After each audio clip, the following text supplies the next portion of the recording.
Good evening, everyone. My name is Chris de Blasio. Thank you for coming. Terrific night of boxing. 4 excellent fights on Showtime pay-per-view tonight. Like to get right to it. We'll get to your press questions, but first, 154-pound world champion Jermell Charlo. I'd like to ask you to come to the podium, give your comments from the night, and then we'll take questions from the press. Thanks, Mel.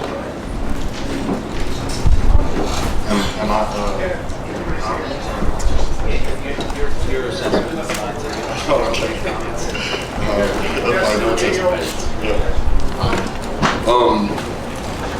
shit, what a night, you know. I'm proud of myself, you know, took a chance, jumped out there strong, right off a hand injury, jumped up there with the best, one of the best guys in the division, one of the best guys in boxing. So my head is held high. I am proud of myself. I've done an awesome job for Lions Only and my crew and my team. And I love boxing, so I'm not going nowhere. And you know, just jump right into it. And you know, Canelo's a motherfucking beast. You know what I'm saying? He an ox. You know, maybe I felt that more because of the fact that you know, this is my first time at that weight division. I wish I could have gained a little bit more weight in between you know, from the weigh-in to that time, but I can't control my body and I can't, you know, but like God had this already written, and you know, I'm glad that I was in there with, you know, to put on the performance for Showtime pay-per-view. Let's go to questions. Questions? Hey, Jermell, did you feel like his strength was an issue? Like, you know, he was able to kind of back you up a lot throughout the fight. Was that an issue? I feel like, you know, you can't just charge at any fighter, you know, like, you can't, you know, his power did play an effect, but it wasn't like too dominant to a point where I couldn't come forward, and I should have came forward a little bit more in this fight. But, you know, I'm a human, and you get tired, you're lateral movement, and, you know, like I said, I felt some of his punches, so it's cool. And I think you said you weighed about 172 or 173. In your opinion, what would have been optimal if you could have, you know, gotten a little heavier? How much more would have made a difference? Maybe 5 pounds, possibly more. You know what I mean? I just felt his, you know, the same strength that he normally have.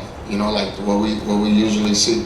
Like I said, I was testing myself in there, so, you know, that is. Thank you. Question in the back. Jermell. I can't see. Oh, sorry. Stand by.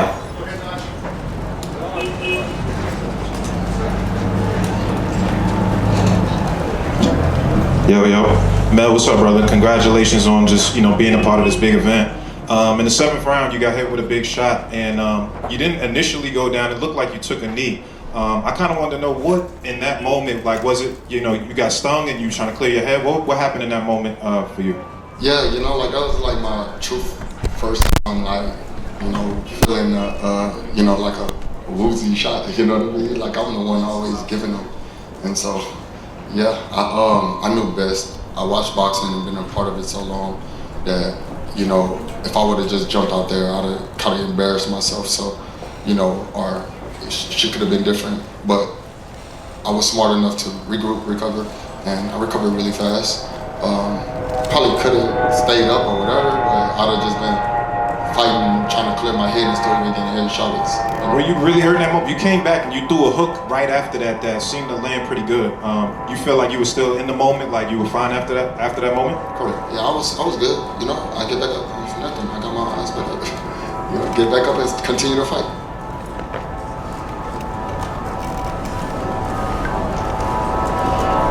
Jermell, right here in the front row. Yep. Willard Ramirez with the Associated Press. You mentioned to Kevin that he's not the type of opponent that you just charge at, that you come out. Throughout the fight, it looked as if you were trying to sort of get into your groove, but he was controlling tempo. Was there ever a point in the fight you felt comfortable, that you felt that you were in control or at your pace, your tempo, or did you feel that you were having to adapt and fight his fight? I really don't know what round it was, but it was like within some of the later rounds. I felt like I hit him with a solid 1-2 that was kind of like effective. He didn't see some, I was like, with a good hook that was kind of blinding. He didn't possibly see, but I felt like I never got to a real point till I can get into my bag like I wanted to, truthfully. Jermell, how did you feel about this experience in the super middleweight division? And after your rest, who's next? I'm going back down to 154, so that's gonna be major. I can do it. I can make the weight easy, and the experience was amazing. It was cool. I appreciate fans of boxing, period. But you got to get your hats off to the Mexican fans that support boxing and come out to shows like this. And I never want to leave out my African American fans because my American fans, period. I just want to say you can't leave them out because they come out just as well as the Mexican fans. It's just one is crazier than the other. Jermell. Yeah. Back here, Keith Heidig from BoxingScene.com.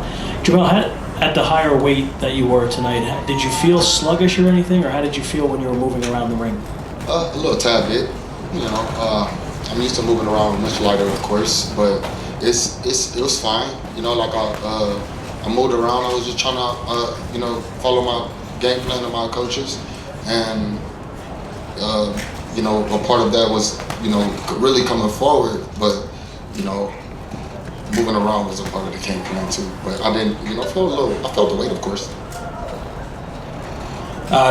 Jermell, over here. Congratulations on your effort. Given you've said you're going back to 154, you've got 3 of the belts in that division. Is the obvious fight to make the winner of Tim Tszyu and Brian Mendoza? I just follow the plans and I fight whoever.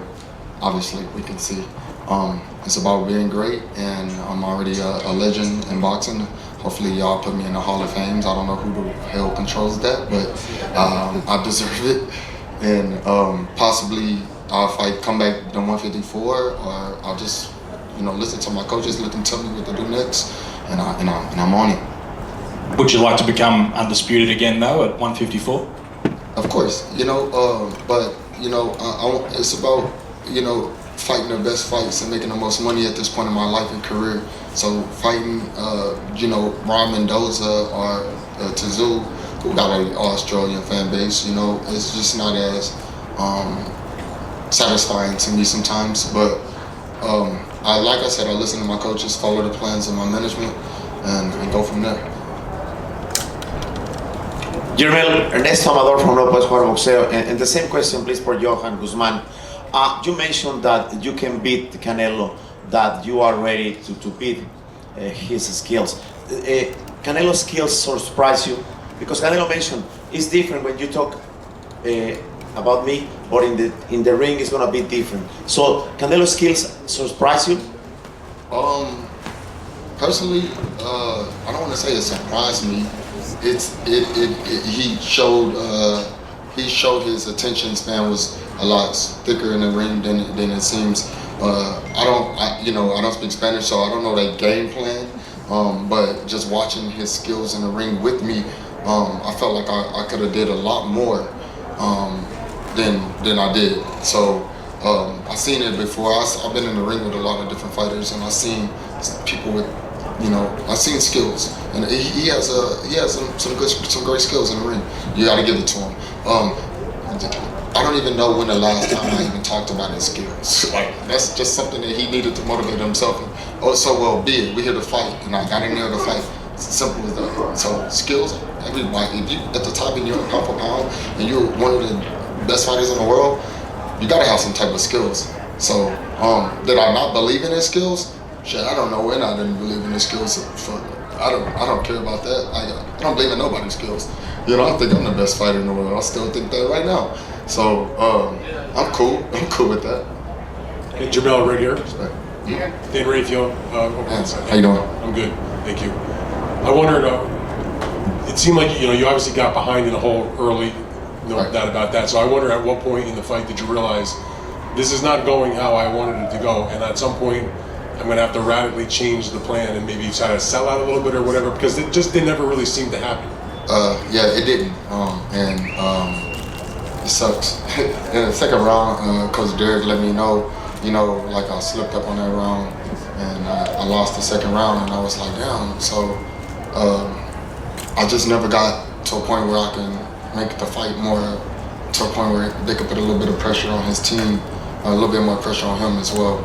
So I you know, that's part of it. So the other question I had then was, and maybe I missed this before he came in, when he dropped you, I think it was the 7th round. Yeah.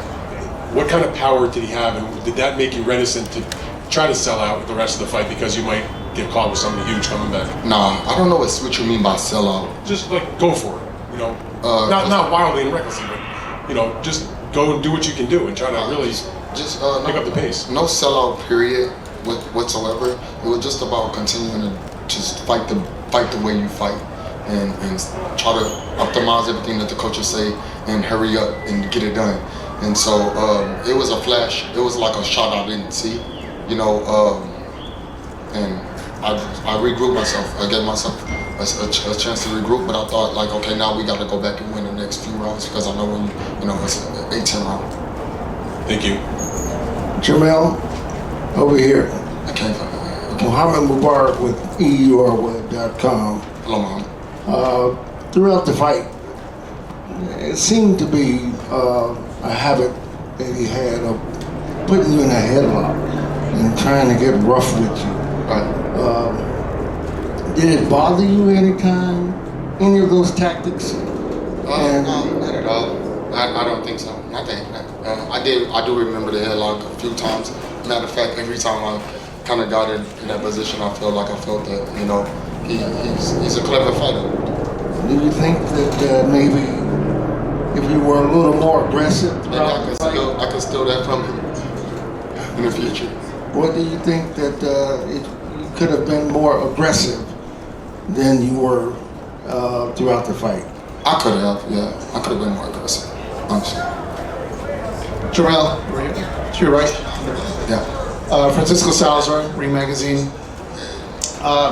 One of the game plans that Al Bernstein focused on for Canelo was putting out the ring. Do you think that maybe that was one component that maybe worked against you, that he cut off the ring more quicker, more sooner than you expected him to do? No, I actually thought that, I mean, if you're from Ring Magazine, you know, boxing, when you're in a squared circle, I felt like I was rotating pretty well, getting around, and I was able to catch a lot of shots with my gloves.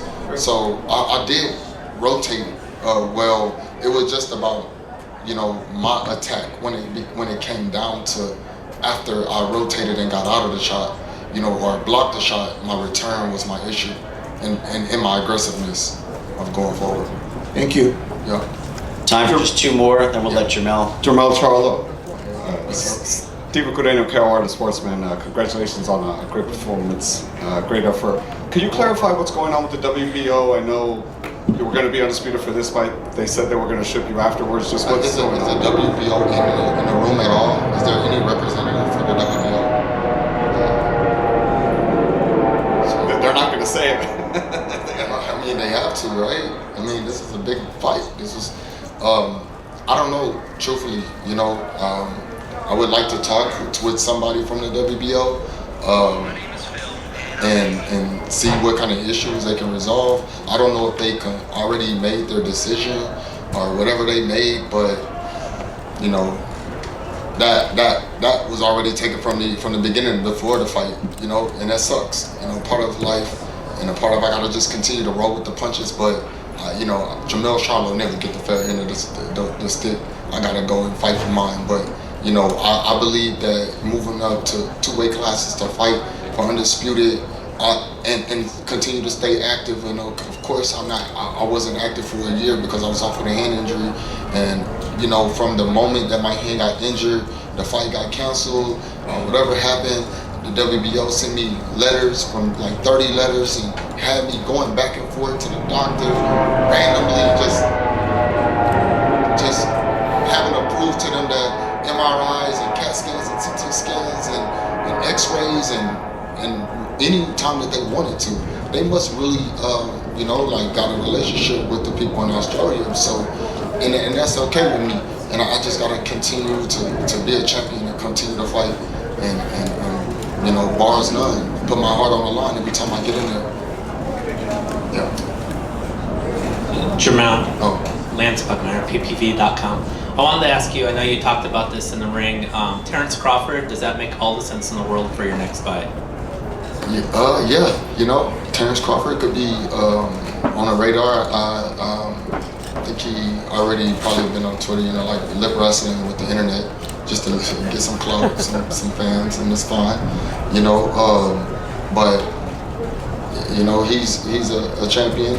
He's great at what he do, and you know, my brother Earl got to get it on with him. And Earl want his lick back, so that's what boxing is about. So for the next few years, or in due time, you guys will be completely entertained.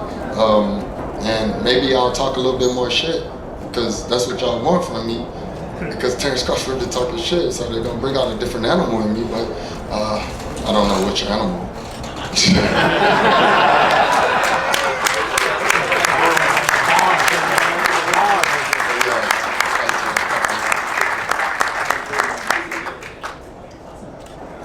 Jermell, thank you. Where you at?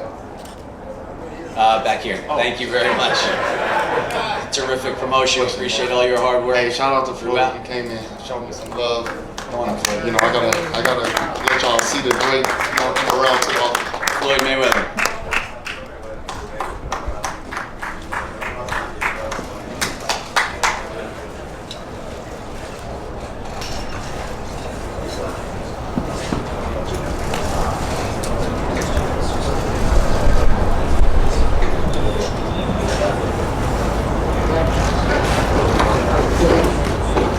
All right, I guess I'm out.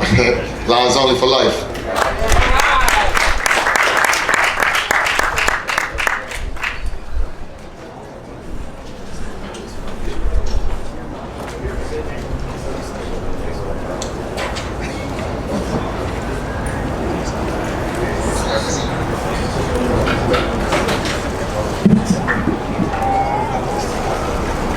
Here's Ashley.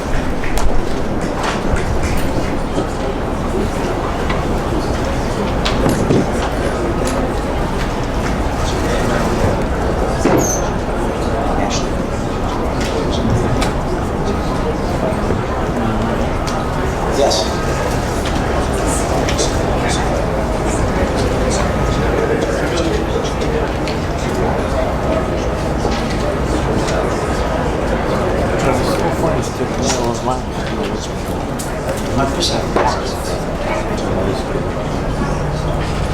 Okay, ladies and gentlemen, Floyd Mayweather, undefeated, TBE.